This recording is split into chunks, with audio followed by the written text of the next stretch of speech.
আসসালামু আলাইকুম। Job math with Rahat পেজে সবাইকে স্বাগতম। আজকের ক্লাসে আমরা লসাগু নিয়ে আলোচনা করব। তো এই একটি ক্লাসে লসাগুর বেসিক কনসেপ্ট থেকে শুরু করে লসাগু নির্ণয়ের যে পদ্ধতিগুলো আছে সেগুলো নিয়েই মূলত আমাদের আজকের আলোচনা। তো চলুন ক্লাসটা শুরু করা যাক। প্রথমেই আমরা লসাগুর যে ফুল ফর্ম সেটা জেনে নিই। লসাগু মানে আসলে কি? লসাগু মানে হচ্ছে লঘিষ্ঠ সাধারণ গুণিতক। লঘিষ্ঠ এই কথাটার অর্থ হচ্ছে সবচাইতে ছোট, সবচেয়ে ছোট, সবচেয়ে ছোট লঘিষ্ঠ। আর সাধারণ মানে হচ্ছে যে কমন যে বিষয়টা, সাধারণ মানে হচ্ছে কমন। আর গুণিতক এই কথার অর্থ হচ্ছে যে কোনো সংখ্যাকে পূর্ণ সংখ্যা দ্বারা গুণ করলে যে গুণফলগুলা পাওয়া যায় সেগুলাকে বলা হয় হচ্ছে ওই সংখ্যার গুণিতক। যেমন আমি যদি বলি 4-এর গুণিতক কে কে, তাহলে আপনি খুব সহজেই বলতে পারেন 4-কে আপনি যদি 1 দ্বারা গুণ করেন 4 অক্ষে 4, 4 দুগুণা 8, 3 4 12, 4 আর 4 গুণ করলে হয় 16, 4 আর 5 গুণ করলে হয় 20, 4 আর 6 গুণ করলে হয় 24। এই যে 4-কে পূর্ণ সংখ্যা দ্বারা গুণ করে যে সংখ্যাগুলা পাচ্ছেন সেগুলোই হচ্ছে 4-এর গুণিতক।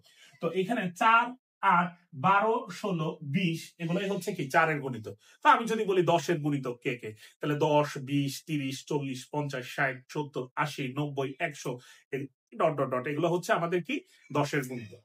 তো লসাগু আশা করি বেসিক কনসেপ্টটা সবার ক্লিয়ার হয়ে গেছে। লসাগুর সংজ্ঞার যে বিষয়টা সেটা সবার ক্লিয়ার হয়ে গেছে।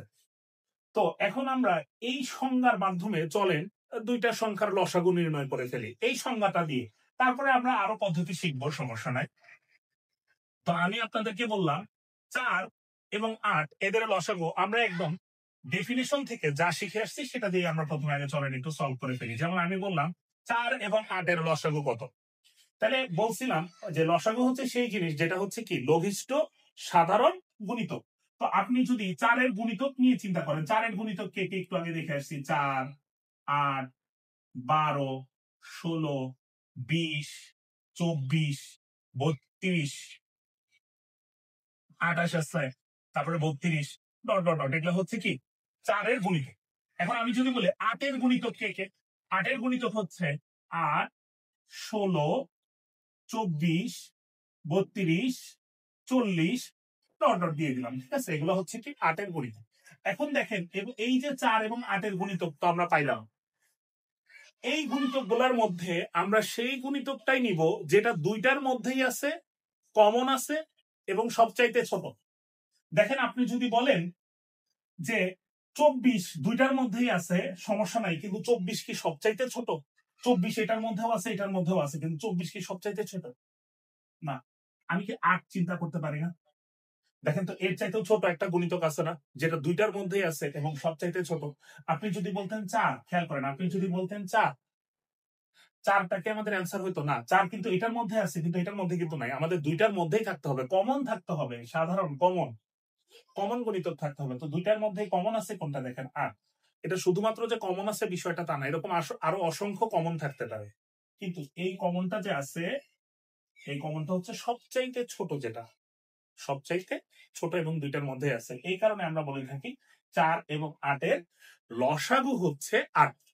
তো আশা করি আমাদের সংজ্ঞা থেকে লসাগুর বেসিক কনসেপ্ট আপনাদের ক্লিয়ার হয়ে গেছে। তো এইভাবে তো আসলে আমরা সবসময় বের করব না। তো আমরা লসাগু নির্ণয়ের জন্য যেই পদ্ধতিটা বের করব সেটা হচ্ছে প্রথমে আমরা হচ্ছে একটা পদ্ধতি সম্পর্কে সবার জানা থাকার কথা, সেটা হচ্ছে ইউক্লিড পদ্ধতি। যে কোনো সংখ্যার লসাগু নির্ণয় করার জন্য, দুই বা ততোধিক সংখ্যার লসাগু নির্ণয় করার জন্য আমরা ইউক্লিড পদ্ধতিটা ব্যবহার করে থাকি। ইউক্লিড পদ্ধতিটা শেখার আগে চলেন আমরা মুখে মুখেই কিভাবে সলভ করতে পারি সেটা শিখে আসি। আচ্ছা, এখানে আমি এলসিএম লিখে রাখছি। এলসিএম লসাগু, এটা ইংলিশ ফর্ম হচ্ছে এলসিএম, লিস্ট কমন মাল্টিপল। ধরেন প্রথমে আমরা একটা সহজ দিয়ে শুরু করি। আমি বললাম 3, 6 এবং 9। 3, 6, 9 এর লসাগু কত? প্রথমে আমরা মুখে মুখে সলভ করি, চলেন। দেখেন 3, 6 এবং 9 এর লসাগু যদি বলি, প্রথমে আপনি এগুলার মধ্যে যেই সংখ্যাগুলো দেওয়া থাকবে সেই সংখ্যাগুলোর মধ্যে সবচাইতে বড় সংখ্যা কোনটা সেটা নিয়ে চিন্তা করবেন। এখানে সবচাইতে বড় সংখ্যা কোনটা? সবচাইতে বড় সংখ্যা হচ্ছে 9। আমরা দেখেই বুঝতে পারতেছি এখানে সবচাইতে বড় সংখ্যা হচ্ছে 9। তার মানে এই তিনটা সংখ্যার লসাগু হয় 9 হবে অথবা 9 গুণিতক হবে। কি বললাম? এই তিনটা সংখ্যার লসাগু হয় সবচাইতে বড় সংখ্যাটা হবে অথবা 9 গুণিতক কোনো কিছু একটা হবে। কিভাবে বুঝবো? এই যে আমরা যে 9টা আছে, আমরা খেয়াল করব এই যে বড় সংখ্যাটা, এটা বাকি যেই সংখ্যাগুলোর লসাগু বের করতে বলছে সেই সংখ্যাগুলো দ্বারা নিঃশেষে বিভাজ্য হচ্ছে কিনা এটা দেখব। যদি নিঃশেষে বিভাজ্য হয় ওইটাই আমাদের অ্যান্সার, আর যদি নিঃশেষে বিভাজ্য না হয় তাহলে আমরা পরবর্তী গুণিতক গুলা নিয়ে আলোচনা করব। যেমন দেখেন, প্রথমে আমি বলতেছি যে এই তিনটার মধ্যে সবচাইতে বড় সংখ্যা কোনটা? সবচাইতে বড় সংখ্যা হচ্ছে 9। তো 9 কে কি 6 দ্বারা ভাগ করা যায়? মানে ভাগ করলে কি নিঃশেষে বিভাজ্য হয়? হয় না। সুতরাং 9 আমাদের অ্যান্সার হবে না। তো 9 এর গুণিতককে, আশা করি গুণিতক বিষয়টা তো আপনারা বুঝতে পারছেন। 9 এর গুণিতক হচ্ছে 18। এখন বলেন তো 18 কে কি 6 দ্বারা ভাগ করা যায়? যায়, নিঃশেষে বিভাজ্য হয়। 18 কে কি 3 দ্বারা ভাগ করা যায়? যায়। সুতরাং আমরা বলতে পারি 3, 6 এবং 9 এদের লসাগু হচ্ছে 18। তো দেখেন আমরা কিন্তু এখন মুখে মুখেই বিষয়টা সলভ করতে পারতেছি। তো চলেন আমরা আরো একটা ম্যাথ দেখি। ধরেন এখন আমি আপনাদেরকে বললাম যে 2, 4 এবং 6 এদের লসাগু কত? 2, 4 এবং 6 এদের লসাগু কত? এর মধ্যে সবচাইতে বড় সংখ্যা কোনটা? আপনি দেখেই বুঝতে পারছেন এদের মধ্যে সবচাইতে বড় সংখ্যা হচ্ছে 6। তো এদের লসাগু নিশ্চয়ই 6 হবে অথবা 6 এর গুণিতক কিছু একটা হবে। তো সেটা বের করার জন্য 6টা নিলাম। 6 কে কি 4 দ্বারা ভাগ করা যায়? না, যায় না। তো আমরা কি করব? 6 এর গুণিতক নিব। 6 কে 2 দ্বারা গুণ করলে কত হয়? 12। এই যে 12 যে পাইলাম, 12 কে কি 4 দ্বারা ভাগ করা যায়? যায়। 12 কে কি আবার 2 দ্বারাও ভাগ করা যায়? যায়। সুতরাং 2, 4, 6 এদের লসাগু হবে হচ্ছে 12। তাহলে দেখেন আমাদের বিষয়টা কিন্তু খুব সহজ হয়ে গেছে। তো চলেন আরো একটা ম্যাথ করি আমরা। যেমন আমরা বললাম 2, 3 আর হচ্ছে 5 এদের লসাগু কত? 2, 3 আর 5 এদের লসাগু কত? তাহলে সবচেয়ে বড় সংখ্যা কোনটা? সবচেয়ে বড় সংখ্যা হচ্ছে 5। তো 5 কে কি 3 দ্বারা ভাগ করা যায়? যায় না। সুতরাং আমরা একটু দ্বিগুণ নিই, তাহলে 10 নিলাম। 10 কে কি 3 দ্বারা ভাগ করা যায়? যায় না। তাহলে 3 5 আমরা নিব হচ্ছে 15। 15 কে 3 দ্বারা ভাগ করা যায়? যায়, কিন্তু 2 দ্বারা তো ভাগ করা যায় না। ওকে, ফাইন। তারপরে আমরা নিব হচ্ছে 4 5 20। 3 দ্বারা ভাগ করা যায়? যায় না। তারপরে নিব হচ্ছে 25। 25 কে কি 3 দ্বারা ভাগ করা যায়? যায় না। তারপরে নিব হচ্ছে 30। দেখেন 30 এটাকে কি 3 দ্বারা ভাগ করা যায়? যায়। 30 কে আমরা 3 দ্বারা ভাগ করতে পারতেছি। অবশ্যই 30 কে 3 দ্বারা ভাগ করা যায় এবং পাশাপাশি 2 দ্বারাও ভাগ করা যায়। অর্থাৎ দুইটা সংখ্যা দ্বারাই সে নিঃশেষে বিভাজ্য হচ্ছে। সুতরাং এখানে আমাদের 2, 3 এবং 5 এদের লসাগু হবে হচ্ছে 30। এই যে একটা পদ্ধতি, এই পদ্ধতিতে আমরা যে কোনো 2 বা ততোধিক যতগুলো সংখ্যাই থাকুক না কেন, এই পদ্ধতিতে আমরা খুব সহজেই লসাগু নির্ণয় করতে পারবো। এখন আসেন আমরা আরেকটু বড় সংখ্যা নিয়ে আলোচনা করি। ধরেন আমি বললাম 2, 3, 5, 6 আর হচ্ছে 8 এদের লসাগু কত? 2, 3, 5, 6, 8। তো দেখেন এর মধ্যে সবচাইতে বড় সংখ্যা কোনটা? সবচাইতে বড় সংখ্যা হচ্ছে 8। তো এখন আপনি কি করবেন? 8 এর দ্বিগুণ কত? 16। 16 কে কি 6 দ্বারা ভাগ করা যায়? যায় না। 3 গুণ কত? 24। 24 কে 6 দ্বারা ভাগ করা যায়, কিন্তু 5 দ্বারা ভাগ করা যায় না। 4 গুণ কত? 32। 32 কে কি 5 দ্বারা ভাগ করা যায়? 6 দ্বারা ভাগ করা যায়? যায় না। 6 গুণ কত? 48। 48 কে 6 দ্বারা ভাগ করা যায়, কিন্তু 5 দ্বারা ভাগ করা যায় না। 7 গুণ কত? 56। 56 কে কি 6 দ্বারা ভাগ করা যায়? যায় না। 8 গুণ কত? 64। 5 দ্বারা ভাগ করা যায় না। 6 দ্বারাও ভাগ করা যায় না। ওকে, তাহলে 64 হবে না। 72 6 দ্বারা ভাগ করা যায়, কিন্তু 5 দ্বারা ভাগ করা যায় না। 72 হবে না। তারপরে কি হবে? 8 10 80। 80 কে কি 6 দ্বারা ভাগ করা যায়?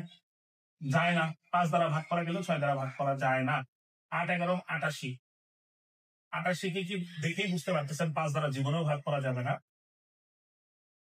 96। 96 কেও 5 দ্বারা জীবনে ভাগ করা যায় না। 6 দ্বারা ভাগ করা গেলেও 96। 8 12 96। 8 3 কত? 104। 104 কে আপনি কি ভাগ করতে পারবেন? 104 কে আপনি কি 6 দ্বারা ভাগ করতে পারবেন?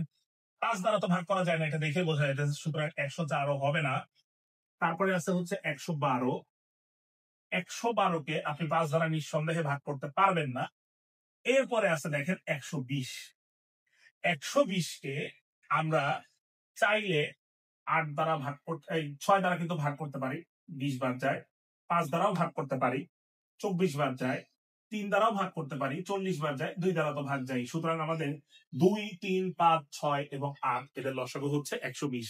এখন এই ম্যাথটা যদি আমরা মুখে মুখে সলভ করতে যাই, বা ওই আমরা যে পদ্ধতিটা শিখলাম সেই পদ্ধতিতে সলভ করতে গেলে এই ম্যাথটা কি বড় হয়ে যাচ্ছে না? সুতরাং এই কারণে আমরা এখন ইউক্লিড পদ্ধতিটা ব্যবহার করব, এবং ইউক্লিড পদ্ধতিতে এই টাইপের ম্যাথ করার জন্য 2, 3, 5, 6, 8 এবং ইউক্লিড পদ্ধতিতে এই ম্যাথগুলো সলভ করলে খুব দ্রুত সলভ করতে পারবে এবং অ্যান্সারটাও সঠিক আসবে, খুব বেশি সময় লাগবে না। তার মানে আমাদের ইউক্লিড পদ্ধতিটাও কিন্তু দরকার।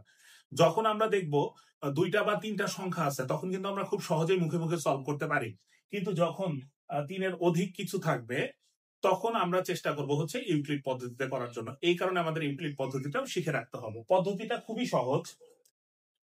ইউক্লিড পদ্ধতিতে সলভ করার জন্য প্রথমে আপনি এইভাবে একটা দাগ দিলেন। ইউক্লিড পদ্ধতিতে ম্যাথটা সলভ করার জন্য আমাদেরকে যে কাজটা করতে হবে, প্রথমে আমরা সবচাইতে ছোট মৌলিক সংখ্যাটা চিন্তা করব, যেই মৌলিক সংখ্যাটা দ্বারা এই সংখ্যাগুলোর মধ্যে অন্তত পক্ষে 2টা সংখ্যাকে ভাগ করা যায়। যেমন সবচাইতে ছোট মৌলিক সংখ্যা কত? 2। প্রথমে আপনি সবচাইতে ছোট মৌলিক সংখ্যা চিন্তা করেন 2। এইগুলোর মধ্যে অন্তত পক্ষে 2টা সংখ্যাকে আছে যাদেরকে 2 দ্বারা ভাগ করা যায়, অবশ্যই আছে। যেমন 2ও আছে, 6ও আছে, 8ও আছে। অন্তত পক্ষে 2টা থাকতে হবে। তো আমি 2 দ্বারা ভাগ করি, মানে 2 দ্বারা ভাগ করলে 2 অক্ষে 2। 3কে ভাগ করা যায় না, তাহলে এখানে 3ই থাকবে। 5কে ভাগ করা যায় না, তাহলে 5ই থাকবে। 3 দুগুণা 6, তারপরে হচ্ছে 4 দুগুণা 8। এরপরে আসেন, এরপরে 2 এর পরে এখন তো আর 2 দ্বারা ভাগ করা যায় না। আপনি যদি 2 লেখেন, এমন কোন একটাই আছে এখানে, অন্তত পক্ষে হইতে হবে কয়টা? 2টা। তো 2 এর পরবর্তী মৌলিক সংখ্যা কোনটা? 2 এর পরবর্তী মৌলিক সংখ্যা হচ্ছে 3। তো এখানে আপনি লিখবেন হচ্ছে 3। দেখেন 3 দ্বারা ভাগ করা যায় এমন তো সংখ্যা আমরা দেখে বুঝতে পারতেছি অন্তত পক্ষে 2টা আছে, যে এখানেও 3 আছে, এখানেও 3 আছে। তো চলেন আমরা ভাগ করি। 1 কে ভাগ করা যায় না, 1 রাখলাম। 3 কে ভাগ করা যায়, তাহলে 3 অক্ষে 3। 5 কে ভাগ করা যায় না, তাহলে 5ই রাখবো। 3 কে 3 দ্বারা ভাগ করা যায়, তাহলে হয় 1। তারপরে 4 কে 3 দ্বারা ভাগ করা যায় না, তাহলে আমরা এখানে 4ই রাখবো। তো আমাদের অ্যান্সারটা কত হবে দেখেন, 2 গুণন 3 গুণন 5 গুণন 4। 3 দুগুণা 6, 5 6 30, 4 30 120। সুতরাং আমাদের অ্যান্সার কিন্তু চলে আসছে 120। এই কারণে আমাদের আসলে 2টা পদ্ধতি শিখে রাখাই ভালো। আমরা চাইলে যখন 3টা সংখ্যা থাকবে অথবা 2টা সংখ্যা থাকবে, তখন আমরা মুখে মুখেই সলভ করে ফেলবো, এবং যখন 3-এর অধিক থাকবে তখন আমাদের ইউক্লিড পদ্ধতিটা ব্যবহার করাই ভালো। তো আশা করি আপনাদের লসাগুর বেসিক কনসেপ্ট পুরোপুরি ক্লিয়ার হয়ে গেছে। তো পরবর্তী ভিডিও পাওয়ার জন্য অবশ্যই আমাদের পেজটাকে ফলো করে রাখবেন। ধন্যবাদ সবাইকে। আসসালামু আলাইকুম।